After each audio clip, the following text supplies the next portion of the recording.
High, welcome to our YouTube channel. आपल्याच YouTube चॅनलवर आपल्या सगळ्यांचं स्वागत आहे. तर आज मी आले नॉस्टॅल्जिया कॅफेला, जो आहे अंधेरीला, अंधेरी वेस्टला. पण यांचा जो मेन कॅफे आहे nostalgia take one, I think, मला तर माहिती नाही, मी तिकडे गेले नाही. तो आहे बँड्राला. आणि माझी झालेली फजिती यासाठी की जे आपलं टायटल आहे तर पाऊस पडत होता आणि मला अजिबात पाऊस आवडत नाही ना. तुमच्यापैकी बऱ्याच जणांना आवडत असेल, पण मला नाही आवडत. आणि त्यांचे मेनू बघू शकता, त्यांनी बाहेरच असे पुस्तकासारखे त्यांनी ते लावलेत छोट्याशा.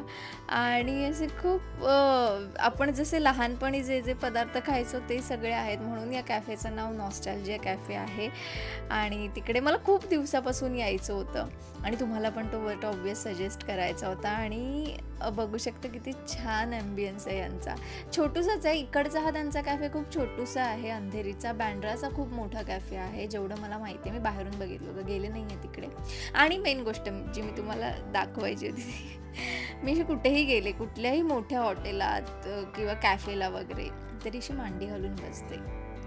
आणि कारण का मला तसंच आवडतं आणि मी कम्फर्टेबल असते त्याच्यामुळे. इवन घरीसुद्धा, घरी आपलं जे छोटूसं डायनिंग टेबल आहे त्याच्यावर मी अशीच बसलेली असते.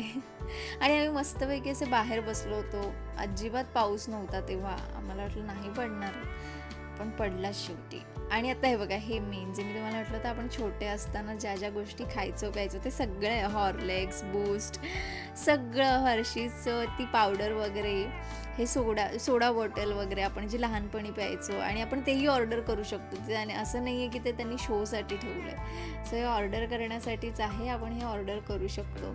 आणि सॉफ्टी आईस्क्रीमसुद्धा आहे यांच्याकडे. सो असं मस्त मस्त त्यांचे, म्हणजे असं तिकडे गेल्यानंतर खूप असं नॉस्टॅल्जिक फील होतं आणि अशा लहानपणीच्या आठवणी आपल्या जाग्या होतात. तिकडे गेल्यानंतर अशा छान आठवणी येतात लहानपणीच्या.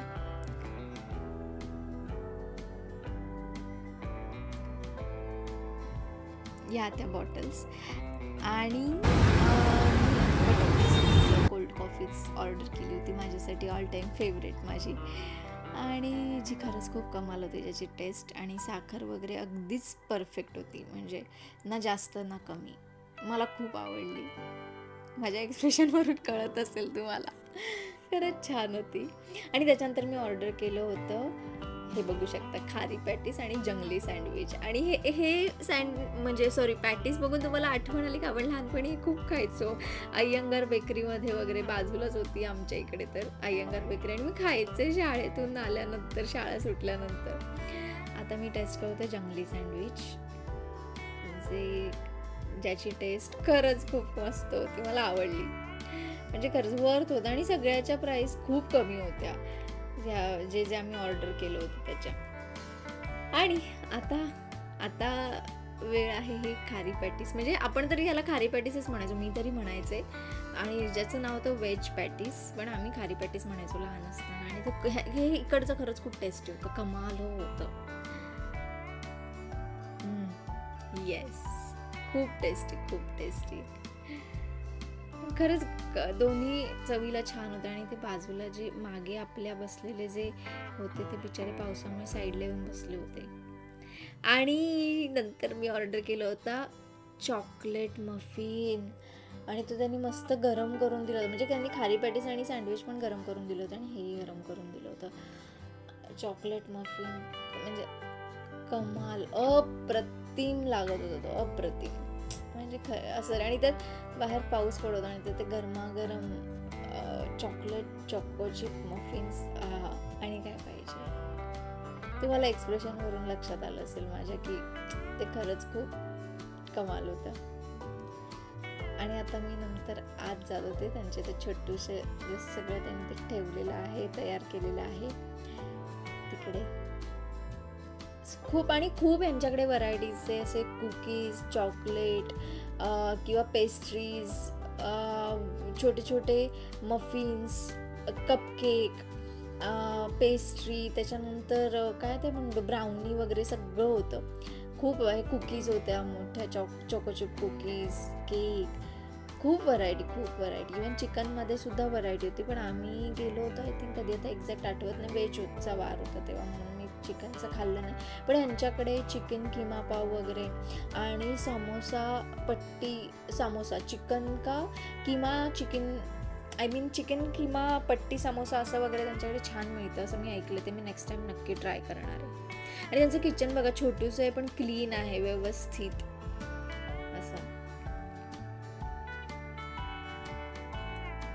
मला खूप आवडला कॅफे आणि मला खूप दिवसापासून जायचं होतं. आणि मुळात म्हणजे आपण ते लहानपणी आपल्या ते मॅगझिन्स वगैरे यायचे ते बघा ना, तेव्हाच्या काळचे त्यांनी ठेवलेले आहेत सगळे यांच्याकडे, म्हणूनच स्पेशली त्याचं नाव नॉस्टॅल्जिया कॅफे आहे. आणि अशी स्लेट वगैरे म्हणजे आय मीन मूवी स्लेट जे आपण क्लॅपिंग स्लेट वगैरे आहे, रेडिओ आहे, कॅसेट आपल्या ते लहानपणी यायच्या त्या कॅसेट्स आहेत.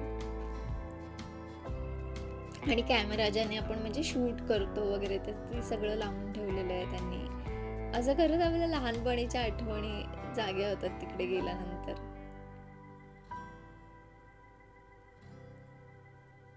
ह्या सगळ्या जुन्या पिक्चरच्या कॅसेट, गाण्यांच्या, कॅमेरा, ती क्लॅपिंग स्लेट, त्याच्यानंतर हे सीडीचं त्यांनी एक छान असं सीडीवर त्यांनी ते फोटो वगैरे लावला होता, आरसा, आणि असं तुम्ही बघू शकता.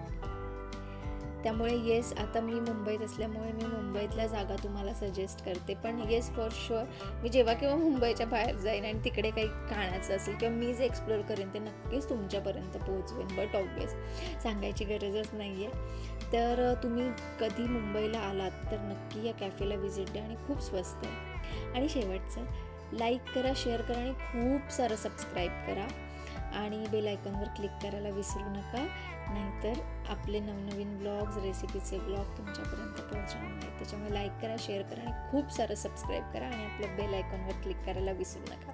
आणि जेव्हा केव्हा तुम्ही मुंबईत याल तेव्हा ह्या कॅफेला नक्की भेट द्या. खूप कमाल आणि खूप गोड असं कॅफे आणि टेस्ट तर अप्रतिम होती. त्याच्यामुळे जेव्हा केव्हा मुंबईला याल नक्की भेट द्या. आणि खूप रिजनेबल आहे सगळ्याच्या प्राईस आणि तुम्हाला नक्की आवडेल. आणि मी सांगितलेले पदार्थ तर नक्कीच ट्राय करा. आणि सॉरी, हे पावसामुळे जे काही माझी अवस्था झाली होती आणि मला खरंच अजिबात आवडत नाही पाऊस. तुम्हाला आय नो बऱ्याच जणांना आवडत असेल पण मला नाही आवडत, म्हणून तर ते आपलं टायटल होतं नॉस्टॅल्जिया कॅफे आणि झालेली फजिती. Okay, bye, love you.